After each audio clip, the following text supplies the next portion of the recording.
So we'll do a quick summary of what we did a couple of weeks ago, and then we'll do the tarbiyah lessons from there, and then we'll move on to today's lesson, inshallah. So, at this point, the brothers have already gone back to their father. Had the discussion that he was or that they need to go back and that they need to send the brother. So back and forth they have all of those conversations, and they go to the father, right? They go back to Egypt to get more food. Once they arrive, then Yusuf alayhi salam, he does this plot, right, in order to get his brother to stay there. So he puts the king chalice, the royal cup, inside of the bag of Binyamin so that he could get him to stay there. So they have this conversation. We talked about what happens, and then it was found inside of the brother's bag. So then he asks the king. He asks the brothers, what should happen if one of you turns out to be the thief? So their answer was what? جَزَاؤُهُ مَنْ وُجِدَ فِي رَحْلِهِ فَهُوَ جَزَاؤُهُ. That person is the punishment, or that person is the crime for whatever happens. That person is the compensation for whatever happens. So as a result, and we talked about this a little bit, why did this happen? Because in Palestine at that time, under the rules Yaqub alayhi salam had, anyone that was caught stealing, then they were turned into a slave. They were turned into a slave. But differently, in Egypt, the compensation was different. We talked about what the punishment over there would be. Like that person would have to pay, one of the things was that the person would have to pay double the amount of whatever thing that he stole was. So they, we talked about this ayah. Oh, it's not.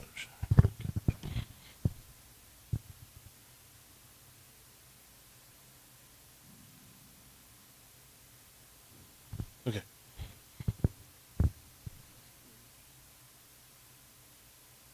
Okay. Thanks.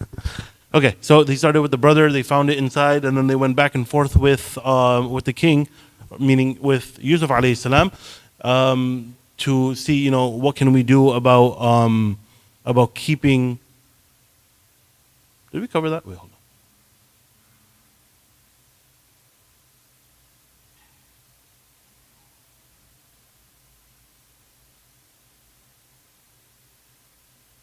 on. No, we didn't cover it. Sorry, we didn't cover that yet. Okay, they found it inside of the bag of his brother. Okay, that's it. Let's go back a little bit. For the tarbiyah lessons that we can learn from the ayat that we already had. Okay, so the first one is emotional intelligence. This is something very important. Where did we get this from? We talked about when Yusuf alayhi salam separated all of the brothers into groups of two, then his brother was strategically left alone. Okay, when his brother was left alone, what was the job? What did Yusuf have to do? He entered upon Binyamin. Binyamin couldn't recognize him because it had been so long, and he felt this pain. He felt this sadness inside of him. Right? فَلَمَّا دَخَلُوا عَلَى يُوسُفَ آوَى إِلَيْهِ أَخَاهُ قَالَ إِنِّي أَنَا أَخُوكَ فَلَا تَبْتَئِسْ. So he realized that he was sad, and that he was affected by whatever was happening. So he sat down with him and he talked to him, he discussed with him, and then overall he ended up telling him what? I am your brother. I don't want you to worry anymore about what they used to do. I don't want you to have any bad feelings. I don't want you to, I don't want anything to happen to you. I don't want you to feel bad. I want you to be comfortable knowing that I am your brother. Okay? So that shows that shows that the idea of emotional intelligence, and emotional intelligence is one of those key tarbiyah points throughout the entire story, which is presented over and over again. Okay, the second one, strategizing. What does strategizing mean? The Yusuf alayhi salam. How could you describe Yusuf alayhi salam choosing to put the royal chalice inside of his brother's bag?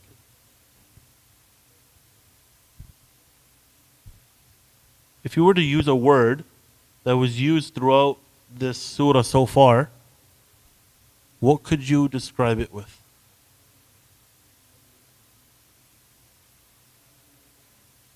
Guide. Plot. The brothers plotted against Yusuf. The wife of the Aziz plotted against Yusuf. Right? The Aziz himself plotted against Yusuf. Allah subhanahu wa ta'ala says, that their plots were unsuccessful. Now we find Yusuf alayhi salam plotting. How does that work? Everything we've seen is something negative about plotting, but now it seems that Yusuf alayhi salam is plotting. Is that okay? Is plotting good? Is plotting okay? Is plotting allowed? It was because of revenge? So in revenge, plotting would be okay. Revenge is halal in Islam. Okay. That's pretty deep, and I can't unpack that right now. But that is too broad of a term, or too broad of a rule. Revenge is not always allowed in Islam.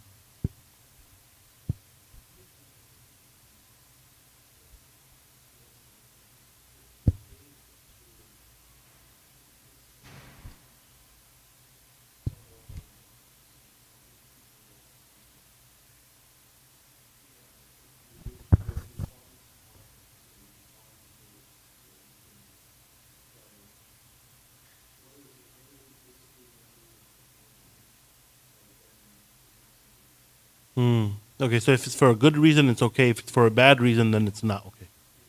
I like that.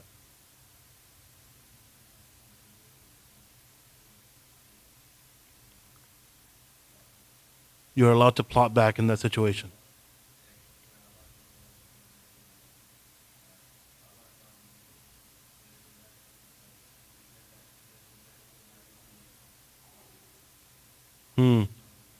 Okay, I like that. So essentially, what is the rule here? Especially for lessons in tarbiyah, is that when you have a closed environment, you are allowed to test to a certain degree. You are allowed to test to a certain degree. But the rules are, it has to be a controlled environment where you are in charge or that you have some sort of power. And the purpose of this has to be a good, positive intention, right? Where you're trying to help that person, you're trying to grow, or you're trying to let the haqq come out. You're letting the truth come out. So how do we see this from the story of Yusuf alayhi salam already? Someone tested someone else, and it was okay.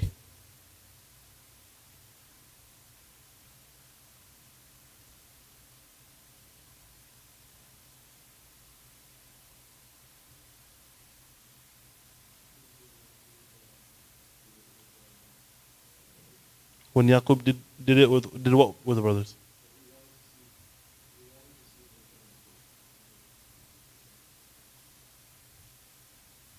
In which situation? So what did he do?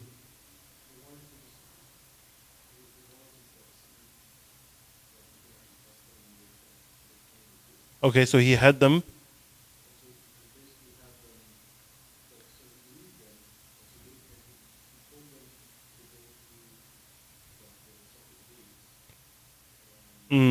Okay, I see where you're going with that. Well, before that was he made a mawthiqah with them, right? He made a trust or a covenant with them, between them and Allah. Okay, so that's good. That's kind of there, but it's not exactly all the way there. Where did this happen? When when Yusuf was still in jail, the king, he accused the women of doing what they did, but in an interrogative way, so that he could see how they responded. And what was their response? What was their response? Yusuf is innocent. So they said the first thing that came out, right? Which was the truth. So he tested them in that regard. So the same thing goes here as well. Yusuf alayhi salam is creating this controlled confrontation, right? Where he's in charge, he knows what the ending is going to be, he's controlling it. He's doing it to test the brothers, to bring them up, and he's doing it to protect Binyamin from whatever they may do as well. So that is what it is. So in that situation, it is halal, it is allowed to strategize, but you have to have that power in the situation, control, and you're not doing it just to annoy someone or to, or just to test them for no reason or for your own selfish reason. What you're really testing them for is there's a positive reason behind it. There's a good overall benefit behind it. Okay, number 3, brothers' calm defense. What happened? What happened? The first thing was the Egyptians guards, they called out and they said, someone has stolen our chalice. Indeed, you are all thieves. Last time they were accused of doing something, they backtracked. Right? They backtracked. They started repeating the same words that Yaqub said before. They tried to hide what the situation was. This time, what did they do? They slowly came forward. Aqbalu. They slowly came forward towards the guards. They didn't try to run away. They confronted the situation. And they asked, what is going on? They didn't say what was stolen. They said, what are you? What are you missing? What are you missing? Which are signs of what? This is signs that they changed. This is signs of them growing, like character development. They're growing, they're getting better over time, right? The way that they responded when it was Yusuf alayhi salam, they were so much younger, decades ago, maybe 40 years, maybe more. And they were much younger. Now they're much older. So it shows that Yusuf alayhi salam, this test brought this out in them. This test proved that they had gotten better, that something had changed, there was some character development. But also it shows that there's a proof in the way that they behaved that they were telling the truth. And this is important, right? Because when we want to gauge someone else's behavior, if they're backtracking, if they're just giving defensive answers or giving excuses, then this is kind of indicative that there's some kind of guilt that's there. But if they're confronting the situation, they're maintaining eye contact, they're coming closer to you, not running away, the words that they use, all of this is indicative of whether or not they're being truthful or not. And then the last one is offering an alternative punishment. And what is that about? Yusuf alayhi salam had a way of already punishing these people, and this was the established practice across Egypt. But he couldn't just do whatever he wanted to and use the Palestinians' way, right? Using Bani Israel's way of punishing someone. That wasn't okay, because the king would never allow that. They have their own system. So what did he have to do? It was intelligent on his end that he asked them, what do you think the punishment should be? But even more so, the lesson that we learn from this is that when you give someone the option of choosing their own punishment, there's two things here. The first is it will reveal what whether they're guilty or innocent. It will reveal whether they're guilty or innocent. So if someone, let's say, someone stole something from the masjid, if they stole it, and then you make an announcement asking them, what do you think the punishment should be? And they say something like, throw him off the balcony if he stole something. Right? That's one thing. You should show the anger. You can show that he's not afraid of the punishment. But then he says, oh, maybe I don't want to do it in a way that gives him an excuse either. So maybe, maybe he just took it for some time and he'll give it back. Or, a slap on the wrist. I think that's fine. We don't have to go too hard on the punishment. Something like this. It should make the light bulb go off in your head. Why? What's going on here? What's the reason for this? But when you allow someone to choose their own punishment, and you ask them, what do you think a fair punishment for you is? Then it will make them more likely to not fail in whatever they have to do, and to listen to their orders, to accomplish their task, whatever it is, so that they can so that they have a little bit of extra motivation because they, one, believe that it's a fair punishment, and two, they feel like they're a part of that process, so they have more of a reason to accomplish whatever they need to. And this comes especially in situations where children are involved and parents are giving, or even siblings are giving this answer to their younger siblings, your young children or younger siblings. And that is, if you did steal this, or if you did eat the cookie, or if you really didn't do your homework, or et cetera, then what should your punishment be? And that will help them to actually accomplish whatever they're doing. And if they actually don't end up doing it, they don't feel like the punishment was unfair because they chose it themselves. Okay. So now we'll move on to the next part, which is Binyamin has already been accused. He's already been accused of stealing this, and they've already had the discussion of him having to stay in Egypt with them. قالوا إن يسرق فقد سرق أخ له من قبل فأسرها يوسف في نفسه ولم يبدها لهم قال أنتم شر مكانا والله أعلم بما تصفون. Okay. So the brothers, they said, if he steals, then he had a brother who stole in the past. But Yusuf buried his feelings deep within himself and showed them no sign of them. He said, no, it's you who are in worse standing, and God knows the reality of what you're portraying. Okay, so let's talk about a few different things here. What happens at the beginning? إِن يَسْرِقْ فَقَدْ سَرَقَ أَخٌ لَهُ مِنْ قَبْلِ. If he stole from before, actually, hold on. Let's talk about the situation so we understand what the scenario is. So Imam Razi, he says that when this was announced and it came out of the bag, the rest of the brothers, they looked down, put their heads down in shame, putting their hands on their head, and they said that this person has shamed us. Binyamin, he has shamed us. And then he says, how can Imam Razi says, how can the sons of this woman both be thieves? So they make this statement, O sons of Rahil, Rachel, you have brought a great deal of difficulty to us. Both of them are the same. Yusuf alayhi salam is technically supposed to be dead, but they're still calling for him. And they're saying, you, the son of your mother, has brought great deal of shame to our entire family because both of you are thieves. So at this, Binyamin responded back to them. And he said, it's you who has brought a great deal of difficulty upon us by taking and losing my brother in the desert. And then you have the audacity to make this statement to me. Okay? So they lied, they did all of these different things in the past, and Binyamin knows. So then he says this. This is the situation.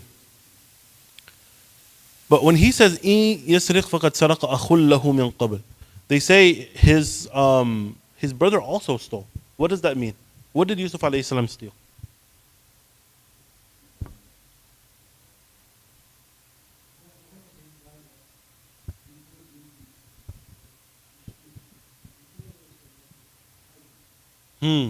So this is one opinion. I think I mentioned this before. And this is Sa'id ibn Jubair. He mentions that Yusuf alayhi salam, his grandfather was a mushrik, was a polytheist. And he used to have idols. So his mother told him, go and take one of the idols from your grandfather. And the purpose of this taking was so that he doesn't commit shirk. So he stole it from him, technically. So so this is one opinion as to why Yusuf alayhi salam would be considered a thief.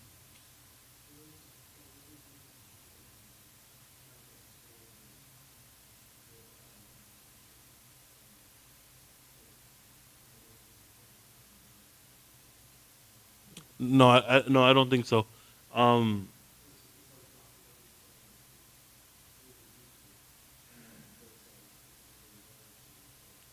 Yeah, but in this sense, when they're using the word saraq, it's going to be a tangible thing that was stolen, that was taken, something tangible. Okay. So that's the first opinion. Was that he stole the idol from his grandfather so that he didn't commit shirk. That's one. Number two is that Yusuf alayhi salam, his father Yaqub used to set the table. They would have food. So Yusuf would take some of that food and he would go out and he would give it to the poor. So they are claiming that this also is a way of stealing. Then number three was, so before I say number three, it's important to remember what was the punishment in for Bani Israel, for Yaqub alayhi salam's family in Palestine when someone stole. He becomes a slave. Good. To the one who he stole something from. So it said that his aunt loved him very much. And this was after his wife, after his mother died. So she took a belt that belonged to Ishaq. Who's Ishaq? His grandfather, Yusuf's grandfather. He had a belt, and she put it on him or gave it to him, and then he was accused of stealing, so then he would become her slave. That way she would keep Yusuf alayhi salam. So that's three opinions. And the fourth one is what? What do you think has not been mentioned, but it's very out there, very clear? It's a very, very able possibility.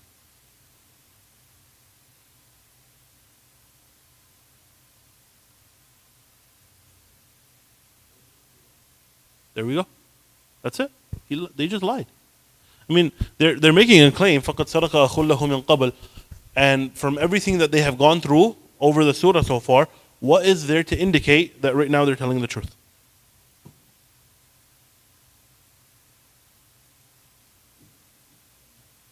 They might have changed. They might have changed, but we don't see some certain proof right now that they have definitely changed.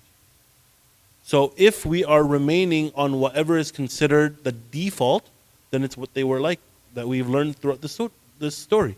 So as a result, they've already lied once. Who's to say that they're not lying again? Okay. Then فأسرها يوسف في نفسه ولم يبدها لهم قال أنتم شر مكان والله أعلم بما تصفون. Okay, so there's a couple of different things here. Let's start off with number 4, and then we'll go back to number 3. How did Yusuf respond? فَأَسَرَّهَا is translated here as, but Yusuf buried his feelings deep within himself. His feelings of what? Of anger, okay. Hurt, deceit, they're lying, right? صَدَقَ أَخٌ لَهُ مِنْ قَبْلِ. You know? So, obviously he's going to feel some negative, some bad feelings. And then Allah says, وَلَمْ يُبْدِهَا لَهُمْ. He didn't indicate or let them know about what he was feeling. Okay, so let's say for example, I have a problem with someone and they come inside of the masjid right now. They're walking upstairs. I see them. I hate this person. I'm very angry with this person. And typically, maybe you could say that a person that you're angry with, maybe you turn red or your fists clench up or you're grinding your teeth or something. Maybe you look away, whatever it is, because you're angry with that person. You don't like them. Then, let's say that I control all of those feelings and all of those reactions. I keep that within myself. I don't let anyone else find out that I don't like this person. Is it fair to say that I've kept that to myself? Yeah? I kept it. No one else knows. Yes or no? Does that make sense? Yeah. Can I use you as an example? Okay, let's say I hate Malik. Would you know right now, based on anything, that I hate Malik? Yes or no? What? Why? Because I'm looking at you. So looking at someone is indicative of hating them? That's normal. To look at someone when you're speaking to them is very normal. There's nothing. The answer is there's nothing. There's nothing that should display from my behavior right now that I hate Malik. Okay? All right. Then, right after I say, I hate you. Now what?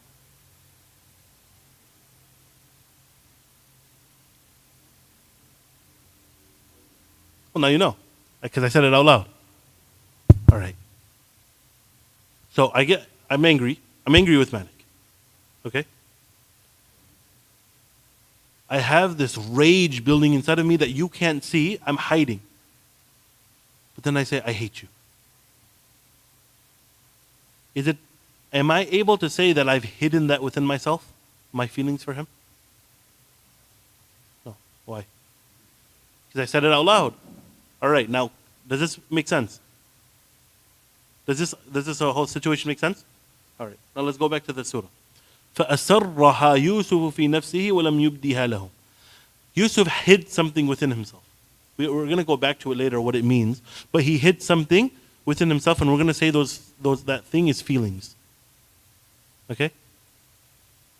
وَلَمْ يُبْدِهَا لَهُمْ. And he didn't let them know what it was. He didn't let them know how he was feeling. He didn't let them see a reaction. But then, right after that, قَالَ أَنْتُمْ شَرُّ مَكَانًا. It is you who are in worse standing. وَاللَّهُ أَعْلَمُ بِمَنْ تَصِفُونَ. And Allah knows the reality of what you're doing, or what you're portraying. So then how can we still say وَلَمْ يُبْدِهَا لَهُمْ?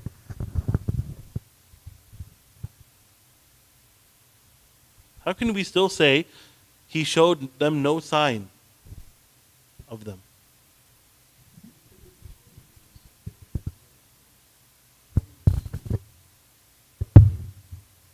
It could be the tone. So if I was to say, I hate you, would that make the words any less, would it indicate any different type of emotion? Yeah, okay. Maybe perhaps. When in this situation, yeah, I guess like two friends are saying it and then one says it to another in that joking way. Okay. Okay. Well, we're not talking about in that way, right? In this situation, how can we say antum sharrum makana, that he said exactly what was on his mind, but then he also withheld it within himself. He didn't let it be known to them. Because the Quran makes no mistakes, right?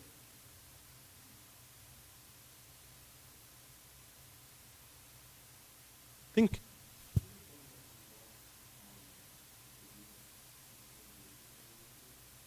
Allah revealed revelation to him in that moment. And what would the revelation have been? But he knows the truth of that already. Antum sharru makana is a fact. You don't need revelation for that.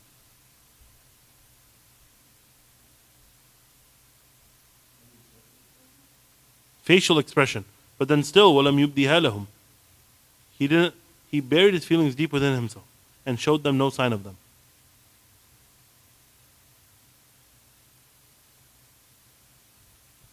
No sign of them would mean facial expression either. This is important because this is one of those things that you come across in the Quran, and it should honestly, like if you're reading with pondering, then it should light up a bulb in your head right away. This doesn't seem to track. You might have said privately. To who?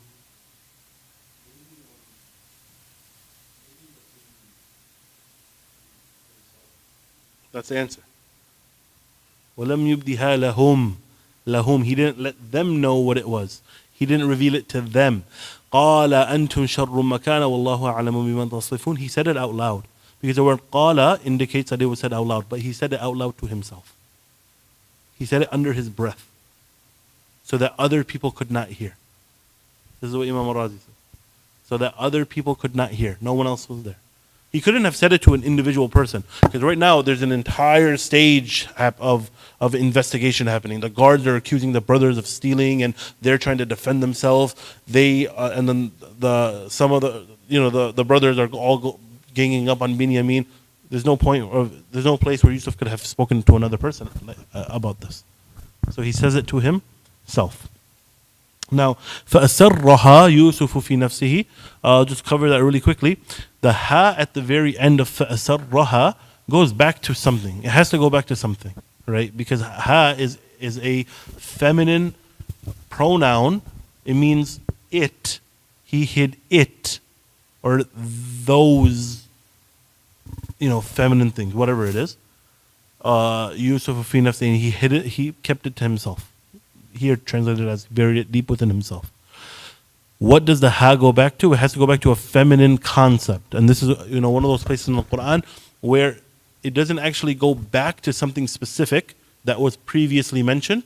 It makes you have to ponder on it in order to actually understand what's going on. And here the scholars, they differed between what the exact word was. It could have been kalima, it could have been maqala, it could have been a number of different things of whatever it was. Like some of the mufassirin, they say it could mean kalima. What does kalima mean? Word. Does it mean word?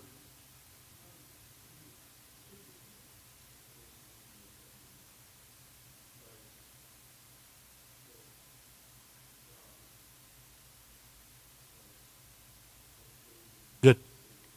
It could mean word or it could mean phrase. That's why your one kalima that you always have to say is La ilaha illallah.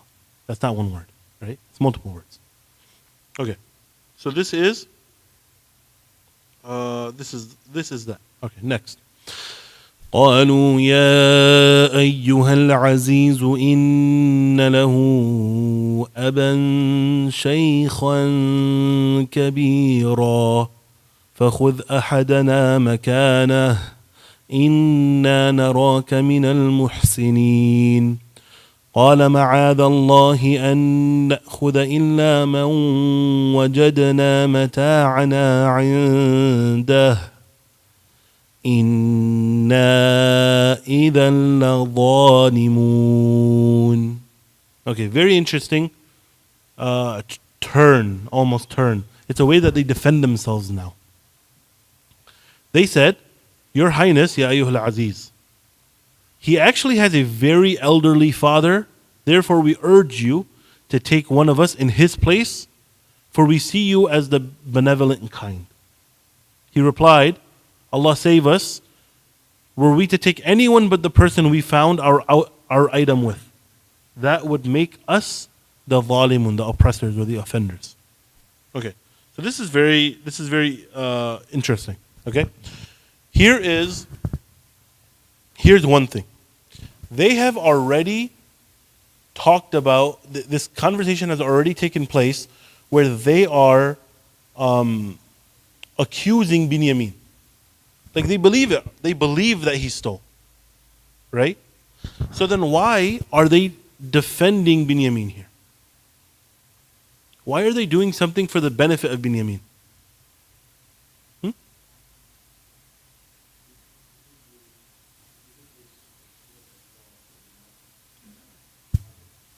Yes.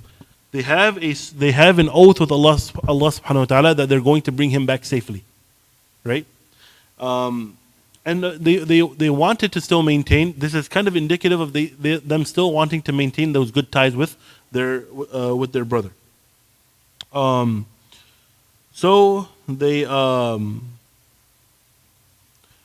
did they do? Inna lahu aban shaykhan kabira.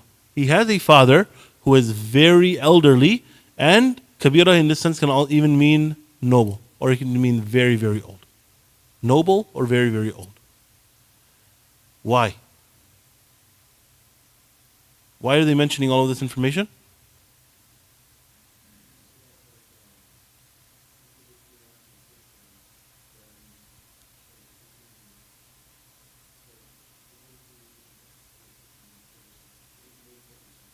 there won't be any issue with politics. They're two different jurisdictions, and he is at the top of the food chain. The reason why they're saying it is the exact same thing that they did earlier on. The exact same thing that they did. What was that? Emotional manipulation. Emotional manipulation. So we saw it. We saw them doing it before. You wouldn't believe us even if we were telling the truth.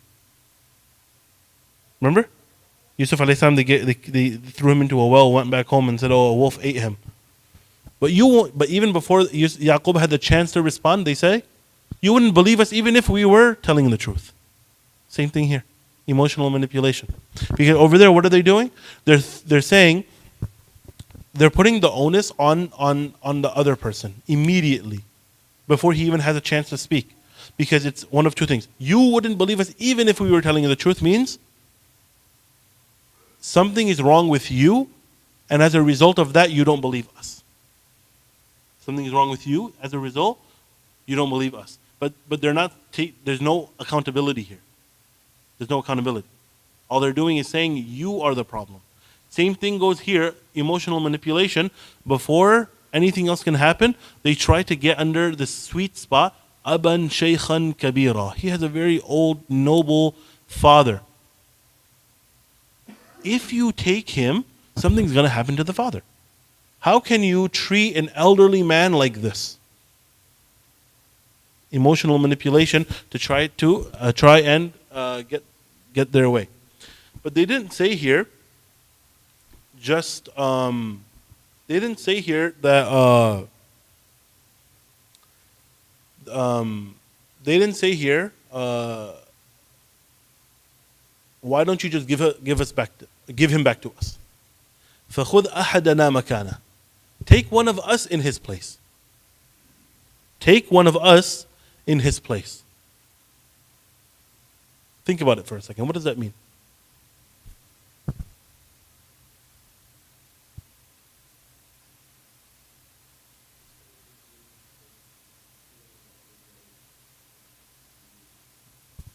Good. So that's one possibility. Instead of Binyamin being enslaved, one of the others would be enslaved. The other is, they're saying, take us as collateral. Take us as collateral. Let him go and take us as collateral. What's the benefit of that? Yes, very good. In terms of the brother, they get to keep their oath. But for everyone, one person staying back as collateral, what would that mean? What would that necessitate? They would have to come back and get the brother. But how? Like, what would they have to do?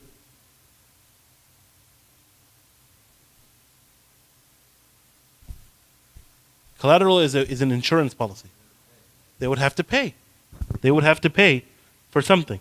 And what was the Egyptians' rules for stealing? No. Paying double the amount that they stole. Excellent. Paying double the amount that they stole. Paying double the amount that they stole. So then they could go all the way back, get more money from their father, and then come back and free that person. And that was the thing. But still, this is indicative of something very powerful, right? Let's say it takes months. Let's say it takes 2 months to travel from Palestine to Egypt. Okay? 2 months. That means one of them is going to stay there while being a prisoner as collateral for 2 months while the others go and come back. Best case scenario. Worst case scenario is what? No. Worst case scenario is?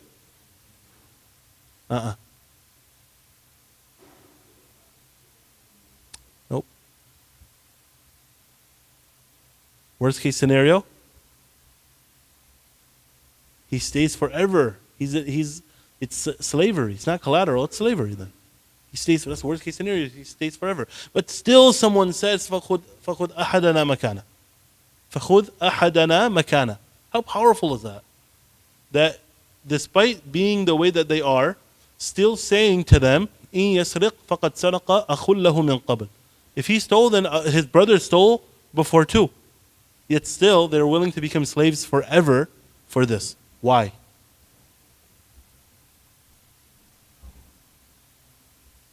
Famine?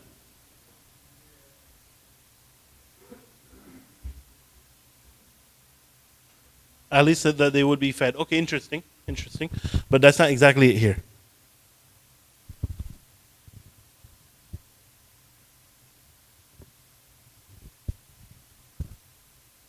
What would it be?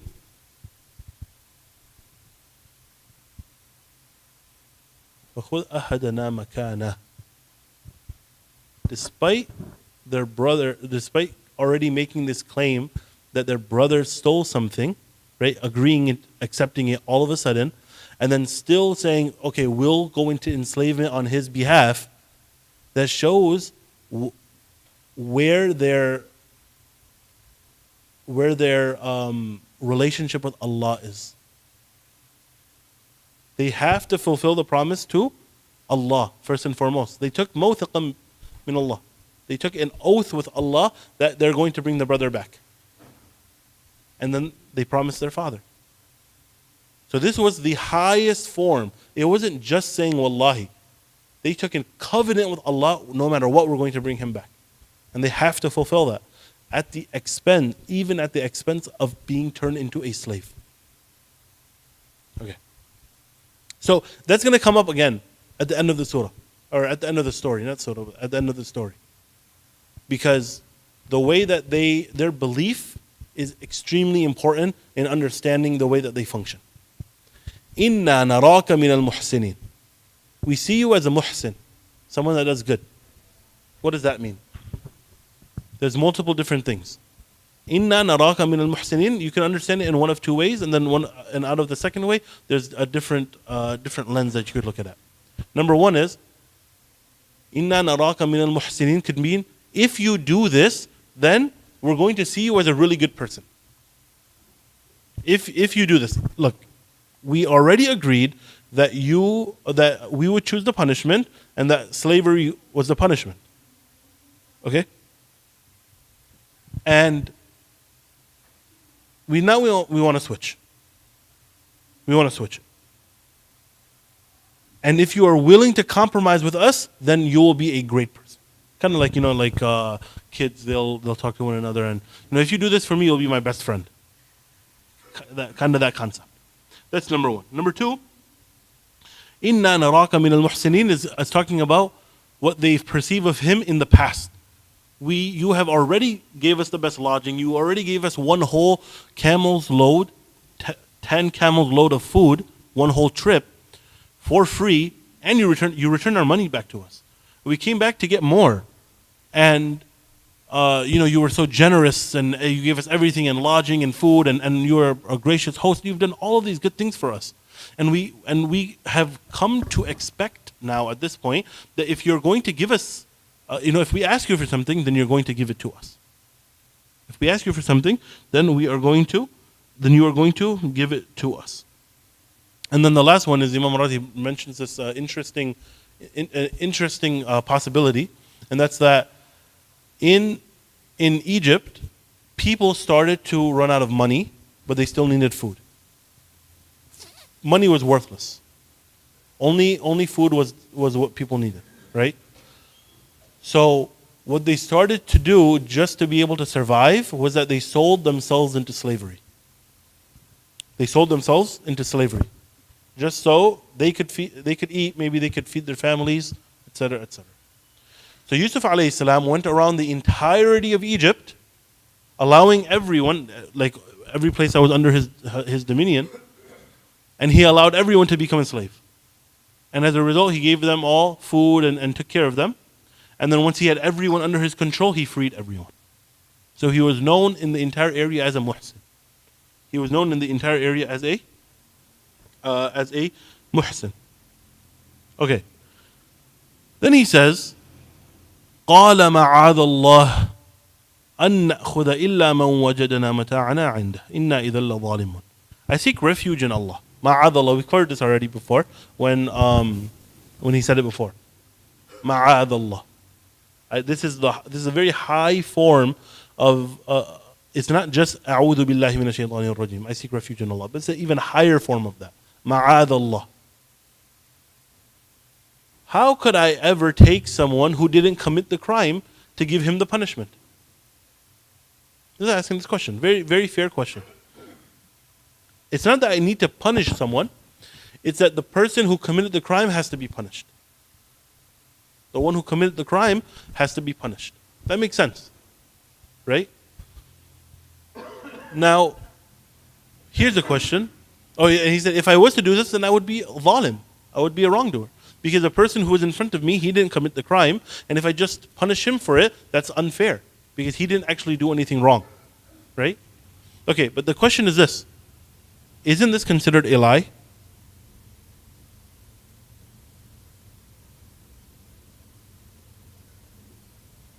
It is. Oh. إِلَّا مَنْ وَجَدْنَا مَتَاعَنَا عِنْدَهُ إِنَّا إِذًا لَظَالِمُونَ. That we have to, that I punish the one who stole.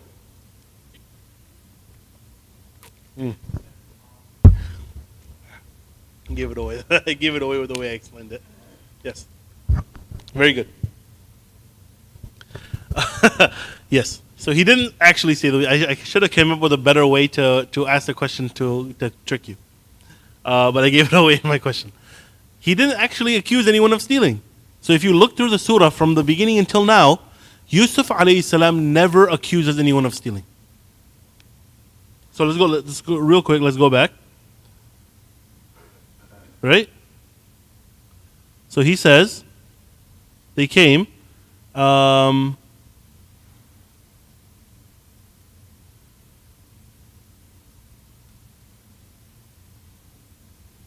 Okay. So, فَلَمَّا جَهَّزَهُمْ بِجَهَازِهِمْ جَعَلَ السِّقَايَةَ فِي رَحْلِ أَخِيهِ. He put it inside. Then ثُمَّ أَذَّنَ مُؤَذِّنٌ أَيَّتُهَا الْعِيرُ إِنَّكُمْ لَسَارِقُونَ.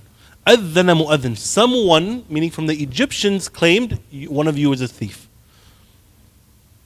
And then they said, قَالُوا نَفْقِدُ سُوَعَ الْمَلِكِ. They said.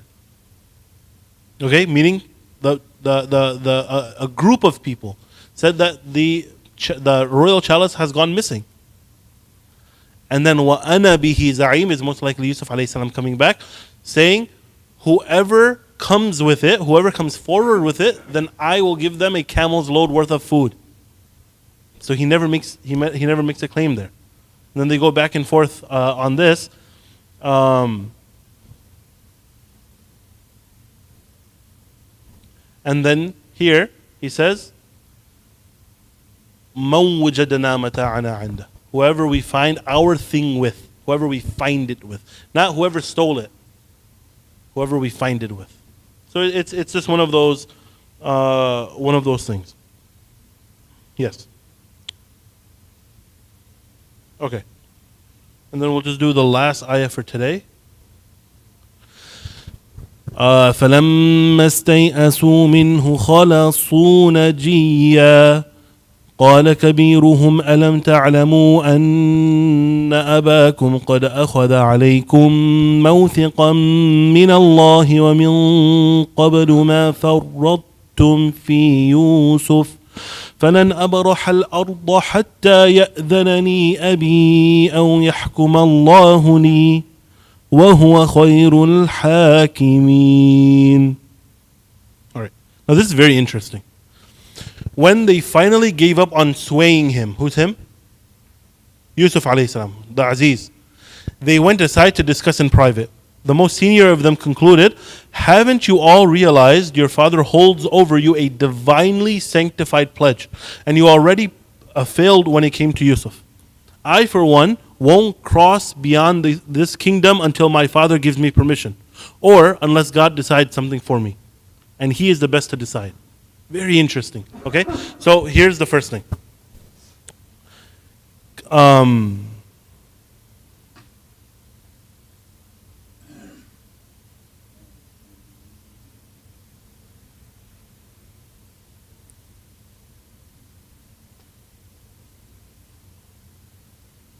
Okay, so let me go over the words real quick. Istay'asu is a very emphatic way of saying despair, meaning you have no hope left. You have no hope left. So imagine the situation, because the way that Allah uses it is really telling about what the situation is like. They have exhausted themselves trying to get Binyamin free. Okay, so they're still all in the public square. Everyone is having this conversation back and forth. They're trying to convince the Aziz, let our brother go for X, Y, and Z reasons. We'll come in his place and all of that stuff. فَلَمَّا اسْتَيْأَسُوا, they have completely and utterly, they're devastatingly out of options. So they have completely given up. خَلَصُوا نَجِيًّا. Now this is a very interesting way of saying it. So خَلَصُوا نَجِيًّا is so khalasa is for something to be removed from something else. Okay, so in this situation, the way that it's described, like something to be khalis, it's to be completely free of anything else. So you can think of it like a white thobe has no stains on it. It's khalis from any stains. Or if it does have a stain, then it was completely cleaned. That cleaning portion of it was done so well that it's been completely separated away from the thobe. That's what khalis is. Okay? Khalasu najiya, being used in a verb form like this, means that they have been completely removed from this situation. They have completely been removed. So they're no longer in the public square. Najiya, like najwa, is that they have become like a private group. Okay. Now, like Najiya could be a number of different things, but just for the sake of time, sometimes when something is so apparently true, or something so vividly applies to a group of people, then you can superimpose a word that's not normally used onto them. Okay, so let's say, for example, downstairs you have a bunch of doctors and medical professionals. Okay, they are all walk into the masjid at the same time. You can say, the hospital has come. The hospital is here. That would not be lying. You're being emphatic in the way that you're describing all of the medical professionals coming. The hospital has come, because they're completely being described by their medical practice. Does that make sense? Najiya is not something that is commonly used in this sense for that privacy in this way, but they can be described in this way because they have completely separated themselves from everyone else, and they're having a conversation just amongst themselves. Okay, so they're having this conversation back and forth now. Okay, قال كبيرهم, the oldest one amongst all of the brothers there. The oldest one, he says, أَلَمْ تَعْلَمُوا أَنَّ أَبَاكُمْ قَدْ أَخَذَ عَلَيْكُمْ مَوْثِقًا مِّنَ اللَّهِ وَمِنْ قَبْلُ مَا فَرَضْتُمْ فِي يُوسُفَ. Don't you know that, or in a sense, don't you remember, or don't you realize that Allah subhanahu wa ta'ala, you are in a covenant with Allah subhanahu wa ta'ala, a promise that you have made, and your father is holding this over your head. So he is the one who's saying, who's reminding everyone else of what's at stake right now. And one of the beautiful things about this is that this is a very positive thing, right? Positive to remind someone of Allah. Yes or no? It's a very positive thing. Now, most likely in a situation when you have a group of different people, especially siblings, then the oldest one is the one who will have that say. Yes? He's the one who will have the final say, or he'll be the one that's kind of in charge of everyone else. Yes? It's most likely when all the way at the beginning of the story, when Yusuf alayhi salam, when the brothers were saying, "Uqtuluhu aw itlahu," kill him or throw him somewhere, and all these different things, then Allah says at that time, one of them said, "Don't kill him. Throw him in a well." One of them. He says one of them. Here he specifies it, قَالَ كَبِيرُهُمْ. Most likely it was the same person in both situations. Most likely it was the oldest one in both situations. But at the beginning he said to do something bad, to throw him into the well. So Allah didn't specify which brother it was. But here he's telling all of them to do something good, which is what? He's reminding them of their pledge to Allah subhanahu wa ta'ala. So as a result, Allah explicitly specifies who this is. Allah explicitly specifies who this is. Okay.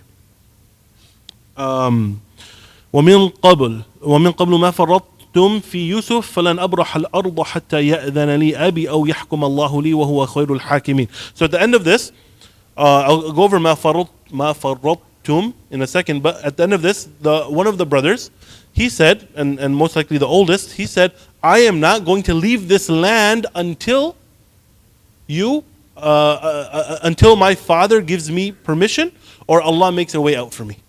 I will not leave from this land. Like I know I'm not going to be turned into a slave. They won't accept that. But I will not move from this place unless the Father forgives me. Unless my Father allows me, or Allah subhanahu wa ta'ala makes a way out for me. Okay. So ma farottum could mean a number of different things over here. Okay? So one, it's talking about how they have made so many mistakes in the past. Okay? So the way it's translated, and you already failed when it came to Yusuf. So the first meaning of this could be, you all have to remember that before this moment, you already fell short in your pledge because of what happened to Yusuf alayhi salam. You didn't keep your promise to your father then, and now you're not going to keep your promise to your father a second time. That's one way. Another is that it means before this situation. So it means you failed then, and now you're going to fail again. And then the third one is, it means, don't you know? Or you can say in this way, do you not remember that your father took a promise from you? And your previous failure in relation to Yusuf alayhi salam. Right? So there's two things here. أَخَذَ عَلَيْكُمْ مَوْثِقًا مِّنَ اللَّهِ وَمِن قَبْلُ مَا فَرَّطْتُمْ فِي يُوسُف. So he's telling them, remember this, Allah subhanahu wa ta'ala and you have a covenant, and before you failed in your relationship with Yusuf alayhi salam. Don't come back and fail. Don't come back and fail a second time, especially since you were already treacherous before. Don't be treacherous a second time. So why were they trying so hard is the last part here. Why were they trying so hard? Because they failed already in the past and they couldn't afford to fail again, especially since the biggest thing that was at stake was that the fact that they took a oath with Allah subhanahu wa ta'ala. Okay, so we'll end off here and then we'll cover with what their prescription is from Yusuf alayhi salam next time, inshallah. هذا وصلى الله على نبينا محمد وعلى آله وصحبه وسلم تسليما كثيرا. Inshallah, starting from next week, this class is going to be after Isha. Starting from next week, this class will be after Isha, inshallah. Assalamu alaikum wa rahmatullah. Can you turn it?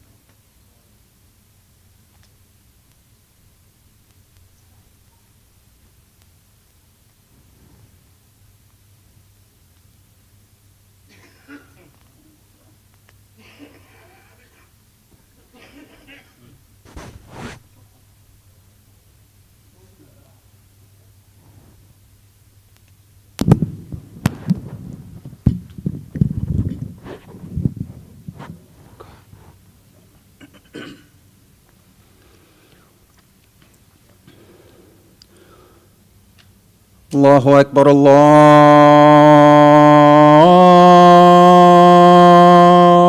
أكبر الله أكبر الله